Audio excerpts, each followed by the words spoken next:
კამპანიის შენგეხებას წევრი არასამთავრობო ორგანიზაციები ამ წუთებში პრეზიდენტს ხვდებიან. საუბრის მთავარი თემა ამ შეხვედრაზე ფარული მოსმენებია. ადმინისტრაციასთან თამარ ილურიძე იმყოფება, რომელსაც ჩავთვალთ პირდაპირ ეთერში. თამარ, თუ დაიწყო უკვე შეხვედრა და რა კონკრეტულ ფაქტებზე ისაუბრებს მესამე სექტორი მარგველაშვილთან? შეხვედრა ცოტა ხნის წინ დაიწყო და ეს შეხვედრა მიმდინარეობს პრეზიდენტის ინიციატივით. არასამთავრობო ორგანიზაციები ქვეყნის პირველ პირს მიაცვლიან ინფორმაციას განახლებული კამპანიის შენგეხებას შესახებ ინფორმაციას, ასევე გაუზიარებენ საკუთარ რეკომენდაციებს და გააცნობენ იმ საკანონმდებლო ცვლილებათა პაკეტს, რომელიც მოამზადეს და ფიქრობენ, რომ ეს კანონმდებლობაში ცვლილებები გაცლებით უკეთესად იმოქმედებს გარემოზე. ამ შეხვედრას წინ უძღოდა კვლევის პრეზენტაცია, რომელიც არასამთავრობო ორგანიზაციებმა ჩაატარეს. კვლევა მაჩვენა, რომ მოქალაქეების უმრავლესობას ისევ ჰგონია, რომ მის სატელეფონო საუბრებს უსმენენ. 63% თავს არიდებს საიდუმლოს თქმას ტელეფონით, 79% კი კრიტიკულად პოლიტიკურ თემებზე სატელეფონო საუბრისას არ საუბრობს. როგორც გითხარით, შეხვედრა ცოტა ხნის წინ დაიწყო და სწორედ ამ კვლევის შედეგებსაც გააცნობენ შენგეხებას წევრები პრეზიდენტ მარგველაშვილს.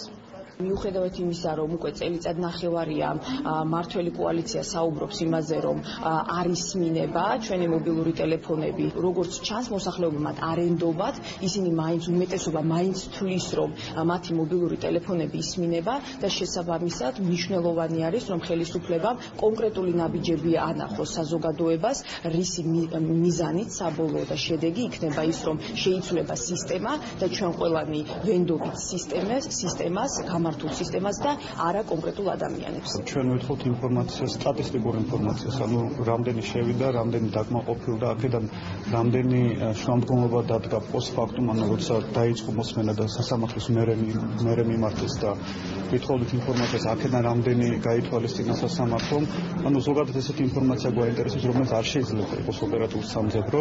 სამწუხაროდ წლების განმავლობაში ვაწყდებით პრობლემას ასეთი ტიპის ინფორმაციის მიღებასთანაც კი. იმიტომ რომ შინაგასახათა სამინისტრო მაგალითად ამბობს, რომ ვერ თulis ამ ინფორმაციას, იგივეს ამბობს ფინანსთა სამინისტროს საგამოძიებო სამსახური, ერთადერთი გამონაკლისი არის პროკურატურა, რომელიც ბოლო წლებში ამ ინფორმაციას იძლევა.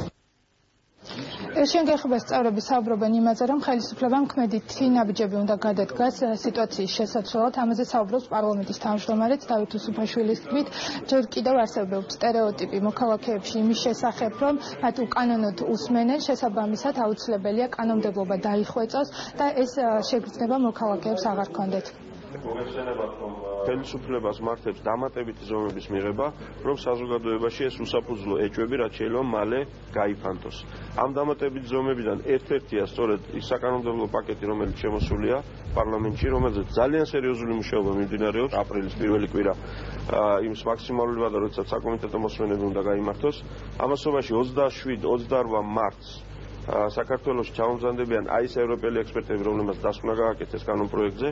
მათთან ერთად იქნება შეხვედრა ყველა დაინტერესებულ მხარესთან, არასამთავრობოებთან, სამართალდამცავებთან, საპარლამენტო პოლიტიკურ ჯგუფებთან და ამ მიმართულებით გადავდგავთ საკანონმდებლო ნაბიჯებსაც.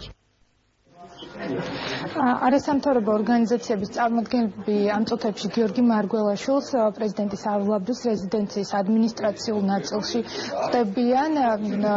ეს არის ერთ-ერთი პირველი შემთხვევა, როდესაც გიორგი მარგველაშვილი სტუმრებს არლაბდუს რეზიდენციაში იღებს. დღის განმავლობაში ის რუმინეთის დელეგაციის წარმოადგენლებსაც აქ შეხვდება. მადლობა თამარ, ეს თამარ ილურიძე.